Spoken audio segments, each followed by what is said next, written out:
Hello, I'd like to begin by saying thank you. If you're watching this video, I consider you a friend. Thank you for watching my Repeticion escrima videos.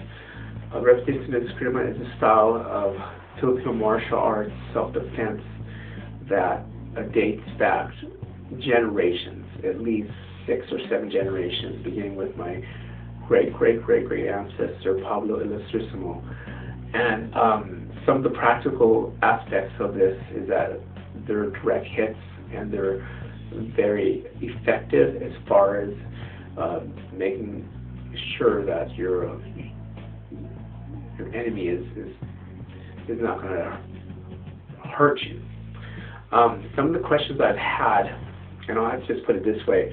First of all, people ask, what is a self-defense movement that you could do that is going to protect you but not get you in trouble legally?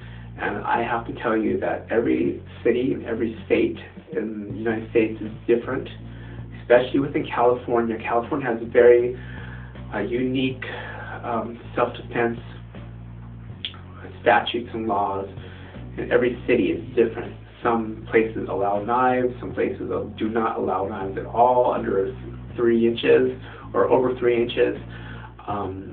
My suggestion is look into your local law enforcement agency, police department, ask them what's legal and what's not legal. Typically is that if you're in an attack position, being assaulted, attempted assaulted, my highly recommendation is do whatever you need to do. First of all, be aware, have a situational awareness where you're not going to be in that situation. If you feel like you get a strange vibe in an elevator, in a closed environment, that is a situation you don't want to be in. I typically tell my students, palm, strike, because you might not have the energy or the force to use your fists against a man or even an individual heavier, 50 to 75 pounds heavier than you, stronger than you, has more body mass, more muscles than you.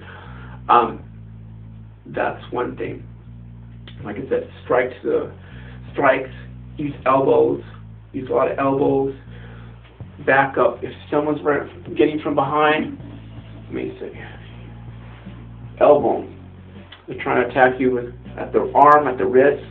And some females, and I'll tell you this, that some females, I've had students, they would freeze up when I get in a situation. So what if you were attacked and you were grabbed? Well, how would you react? They say, I don't know.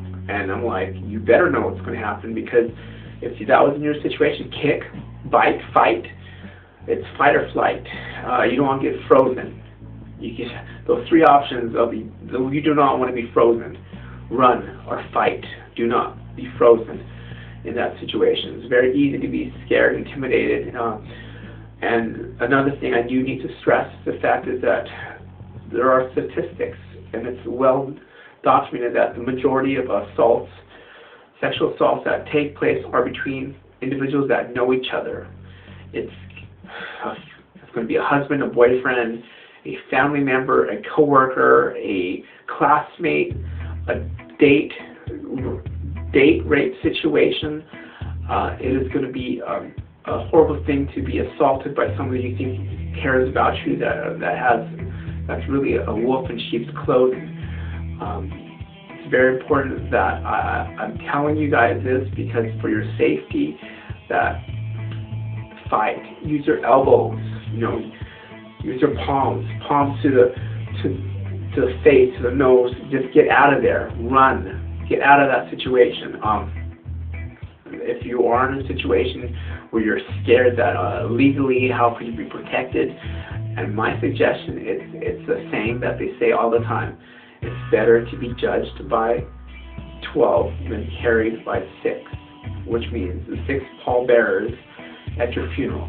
Would you rather be dead or have a fighting chance in the court of law weeks later, months later? Because the reality of it is there are dirtbags and creeps out there that just want to use women, that want to take advantage of females and little kids and abduct them and assault them. And the worst part of the situation is acquaintance rape, date rape. Those are highly toxic situations to be a part of. Family members attacking other family members. If you're ever in that situation, call the authorities. Get in touch with authorities. But what you want to do, the first thing to do is situational awareness, so you're not even in that situation. Do not be that girl, and I'll tell you like this, do not be that girl walking to her car, looking at her phone, not looking at her surroundings. Do not be that girl that's going out with somebody that she barely knows, or even knows, and not trusting that person, and not having your drink covered, and not protected. I don't drink, but I know that you don't want to have someone give you a roofie, a date rape pill.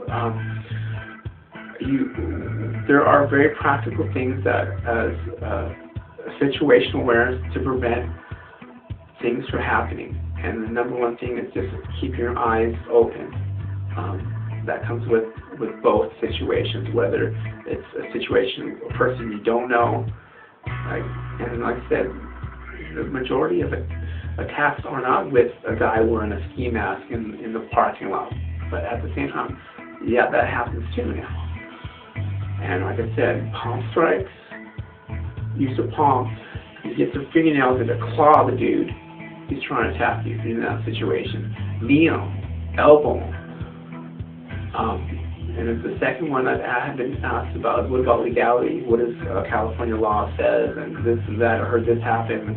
And yeah, I've had situations where I've seen that happen, especially when it comes to domestic abuse situations with a husband or a boyfriend, jealous boyfriend, ex-boyfriend. How do you deal with that? And why is but those are exceptions and not the rule, because I would rather have my friends and family members alive and spending 2 days in jail compared to being stuffed in let's say a worst case scenario, in a dumpster somewhere 3 states down the map.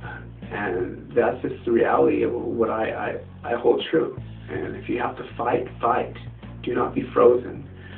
I gotta let you guys go now, and I will tell you, look into your local law enforcement, but I always say fight.